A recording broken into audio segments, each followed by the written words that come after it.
a lot of people out here are constantly messing around and finding out. People have a tendency to believe they can fight. They have overconfidence in themselves and in their abilities, and they end up finding out the hard way. I watch one clip after the next where this is taking place. People also have a tendency to over-exaggerate their abilities in the defensive world where they're not looking for trouble. People have a natural tendency to overestimate their abilities. This video is just going to be 3 simple questions I want you to ask yourself in determining the reality of your fighting ability. If you can't fight, you can't fight. There's a lot of people who can't, and there are other ways to defend yourself, and there's plenty of ways to avoid being in situations. This video is designed to keep people from messing around and finding out or over-exaggerating their abilities to defend themselves in a bad situation. My first question is this: do you physically struggle with day-to-day menial activities, whether it's getting up off the couch, getting out of the bed, bending over, picking up the slightest amount of weight? If you struggle with these things, what in the world would make you think you can fight another human? I'm not criticizing you or saying you're a bad person if you can't do these things. It's just reality. If you can't do these physical activities, what in the world would make you think you can physically fight another human being, which is literally one of the most tiresome things you'll ever do in life? People engage in martial arts and self-defense combative training because there's still a part of them that feels like they can physically defend themselves. So why not sharpen their skills? But there's a lot of people who just don't have that in them physically, and they shouldn't believe that they can, especially if they can't do the basics without struggling. There are people who just have this view of themselves as being tough, and they get in a situation and they get knocked out, they get picked up, they get slammed, they get dominated, and that's because they weren't honest about their real physical condition. Being in shape doesn't mean you're going to win, but by golly, it's one step closer. Question number 2, how much experience have you really had? Have you ever been in a physical altercation? Have you ever been in an intensive training situation with another human being? Have you been tested? Have you been pushed? Have you even had your own butt kicked from time to time and had to come back from it?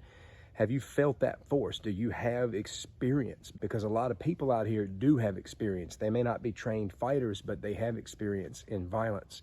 And I think it's very important, if we're going to develop this mentality that we have all these skills and that we're tough, well, there needs to be some sort of track record. We need to be able to look back at our life and see some experience and some training. Things like boxing and sparring and wrestling with other people isn't quite like the real world, because in the real world you can do anything, but yet it does give you the chance to feel the force of another human being. You know, if you've ever boxed with somebody and you've ever done any hard sparring, you know what it's like to get cracked. If you believe you can fight, how do you know? I'm not even asking you, have you fought professionally? I'm not even asking you if you've been in a bunch of street fights, but have you done enough to see what you're capable of at least? Have you wrestled hard with someone bigger than you before? Have you ever sparred someone bigger than you, stronger than you? Have you been in situations to see how you would act when you're in a real life pressure situation? There's this phrase going around now that says, oh man, I don't need any of that. When I see red, it's over. A lot of these guys who say they see red and then they look up and they see the sky because they're laying on the ground. People who are experienced in fighting don't care about your red. This all goes the same for the people who say, I'll just shoot somebody. If you're training on a regular, at best, you should be saying, I train, I do my part, I do what I can, and I hope I'll be successful. I'll try my best. A lot of people think because they have the weapon, they're okay. Again, how trained are you? Denzel Washington's character said it best in the movie Man on Fire: we're either trained or untrained. This third question goes a little deeper than ability and experience. Are you a fighter in life? Are you the kind of person who fights through day-to-day situations, or are you the kind of person that just folds and gives up?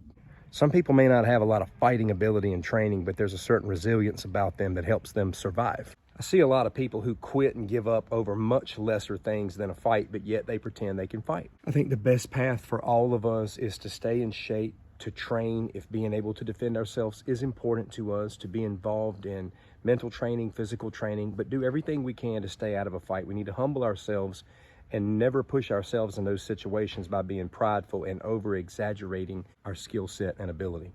Fights should be avoided, but we think about fights, and we often think about how we would do if we had to.